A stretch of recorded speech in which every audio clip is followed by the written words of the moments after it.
boliche abierto, se sigue sentando gente, por suerte. Está Pablo Nopov, uno de los directores de Isonomía. ¿Cómo estás? Muy bien, gracias por la invitación, Diego. Buenas noches. Bueno, Silla caliente tenemos. sí, Ay, sí, sí, no para de así girar. es. Vos no vas a ser candidato, ¿no? Porque hasta ahora tenemos No, dos que pueden ser no, candidatos. por ahora no. Bueno, muy Tampoco bien. te vas a dar la vacuna. Por ahora. Danos una panorámica de qué ves vos. Hablábamos de un frente que es el Frente de Todos, que hace el trabajo completo. Tiene que reformar, modificó el presupuesto con la fórmula jubilatoria y hay un ajuste, paritarias vienen con ajuste, otros sectores no ajustaron nada y está el kirchnerismo duro que hoy sacó vía senadores, que también hay peronistas, no solo kirchneristas, que dicen, ojo Fondo Monetario vos, ¿de qué nos vas a exigir? Porque sos responsable de esta situación por haberle otorgado a Macri para que gane o para que intente ganar las elecciones. ¿Cómo armarías o qué ves del rompecabezas? Yo te diría, Diego, que en Argentina siempre vas a tener un presidente con tensión. ¿Un? Un presidente que tenga mucha tensión. La diferencia está en cómo se arma el frente. Si vos armas un frente en expansión, como es el Frente de Todos, la tensión la tenés en general de la puerta hacia adentro. Es lo que tenés hoy con la carta y con un conjunto de elementos. Si tenés un gobierno que lo hace desde un espacio mucho más reducido, la tenés de la puerta hacia afuera. El gobierno lo que está haciendo es de la puerta hacia adentro, teniendo mucha tensión en un conjunto de temas, entre otros, y lo ves con mucha claridad en esa carta, en donde le evidencian al Fondo Monetario la postura más dura del gobierno y un presidente y un ministro de Economía que intenta tener una postura menos estricta. Bien. Y esto está tensionado. Es un movimiento de tensión natural, imprescindible y sano, si lo querés positivizar, o tiene un riesgo. Las dos cosas pueden ser ciertas al mismo tiempo. Como yo digo, siempre vas a tener un presidente con tensión. El día que no tengas tensión, ahí tenés un problema. Lo que pasa es que tener tensión también puede ser un problema. La cuestión finalmente es cómo administrás eso.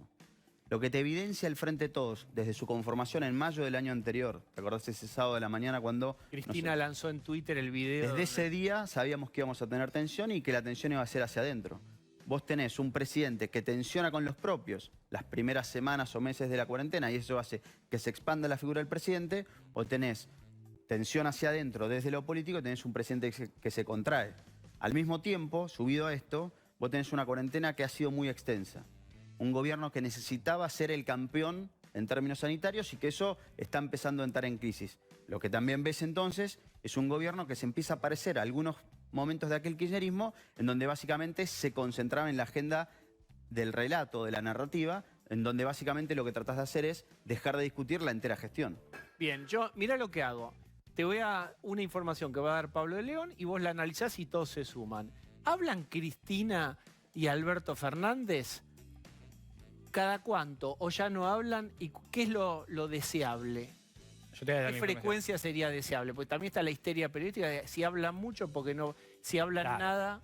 Exactamente. Si hablan nada, si hablan mucho es que ella le marca todo lo que tiene que hacer. Si no hablan nada es que está aislado. La información es que hasta hoy Cristina no ha hablado con Alberto en los últimos 15 días. Bien, ahí está. Doctor, el síntoma es 15 días sin hablar. ¿Es un síntoma o es normal y no hay enfermedad? Es una foto de una película que nació en mayo del año pasado y que terminará dentro de 3 años o más, depende de quién siga en el proceso electoral. Esto es el Frente de Todos. Es la tensión constante, puertas hacia adentro y, como decía recién Pablo, la tensión está en si hablan seguidos o si hablan poco y en si se toman decisiones de manera más aislada o de manera más compartida. Pero déjame insistir arriba sobre tu punto anterior. El día que no tengas esta tensión, ahí estaremos en problemas. ¿Por qué? Explícamelo, convenceme de que si no hay tensión es un problema. Porque básicamente este gobierno nació con un proceso que necesita de tensión para funcionar. El gran problema va a ser el día que el presidente empiece a ser presidente. Ese día empiezas a tener problemas, no el día que tengas tensión. Y la conformación de este gobierno y de los que vengan van a tener tensión. Inevitablemente, Diego, en un país con un sistema de partidos tan quebrado como la Argentina, necesariamente para conformar gobiernos generas estructuras que van a tener tensión. El problema es cuando no la tenés más. Pero ¿cuál es el punto de la tensión? Porque hoy también veíamos la frase de Carrió hablando de la oposición, diciendo a Macri no le hablo nunca más. Y son dos referentes de un mismo espacio político. ¿Cuál es el punto en donde ya se quiebra esa tensión y es exagerada y contraproducente? Es muy interesante porque ahí te respondo sobre el Carrió, pero hay otro pedacito de Carrió que dice una cosa muy interesante que dice: la política siempre llega tarde. Ella dice: viene el tsunami y mojados nos preguntamos qué hacemos. Me parece que es un símbolo interesante del clima de época que refleja entonces, entre otras cosas, que las tensiones adentro te dejan a este nivel de discusiones. Y en Argentina, un país con grietas desde hace más de una década y media, lo que tenés es un espejo.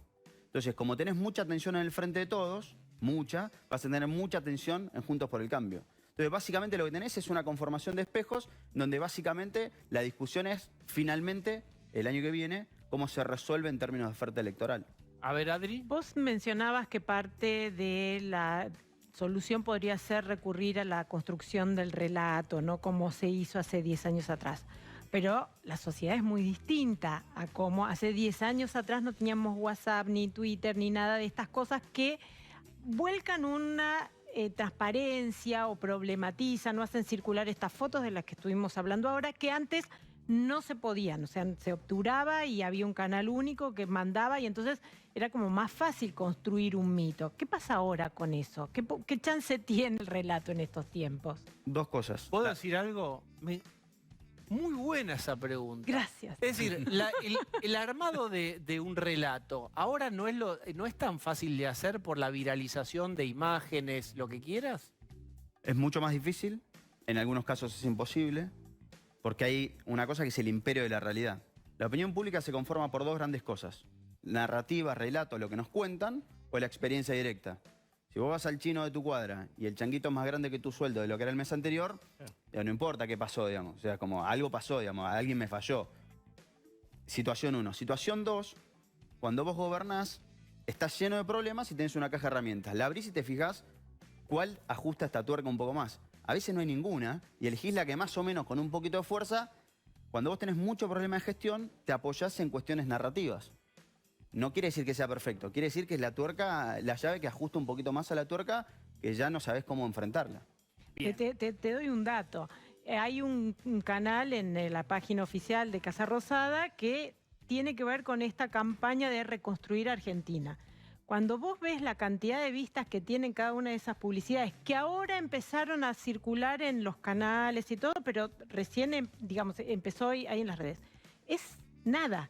Es decir, es como que no son publicidades que encantan, que viralizan. Entonces vos tenés una campaña en principio potente, porque tiene que ver con reconstruir. Pensá que el eslogan de Biden es reconstruir mejor de nuevo.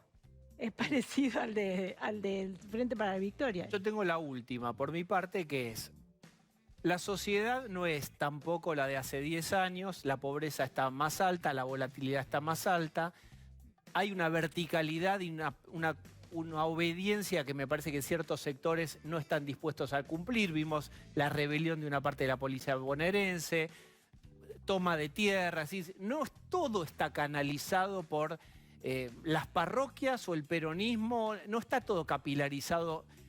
¿Cómo ves el nivel de representación política en el tejido social actual? Muy complicado, pero a la vez muy desafiante.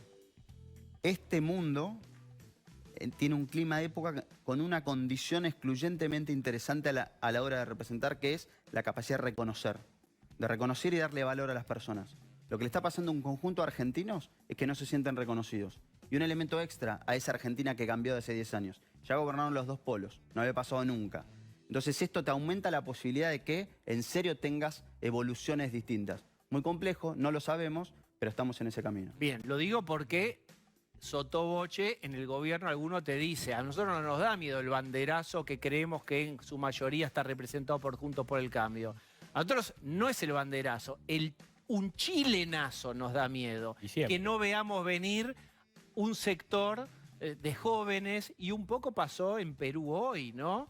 Bueno, de otro modo. ¿Qué pasó en una línea en Perú? Vienen, de hecho hay protestas que vienen ocurriendo hace muchísimo tiempo, y acá también hay dos partidos en coalición que están, digamos que son, ninguno es mayoría en el Congreso. Uno es el que conocemos por el fujimorismo y otro fue el Partido de Peruanos por el Cambio, con K, que es el de Kuczynski, que fue ya reemplazado por Vizcarra, que ahora volvió a ser reemplazado justamente por una movida que hizo ese otro partido en oposición, presentando archivos de Yo casos digo, de ves la corrupción. cosa Pero más volcánica, de cosas que no están tan radarizadas y aparecen. Hasta hace algunos años o hace algunas semanas, nosotros decíamos que había que levantar el dron para mirar más. Lo que te muestra Chile es que algunas cosas son subterráneas.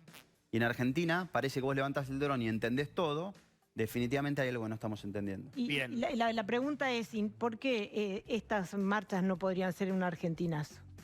Bien, qué pregunta inquietante. Es genial para ir al corte y saludarte y agradecerte, Pablo Nopov. Placer, buenas noches. Bien, corte.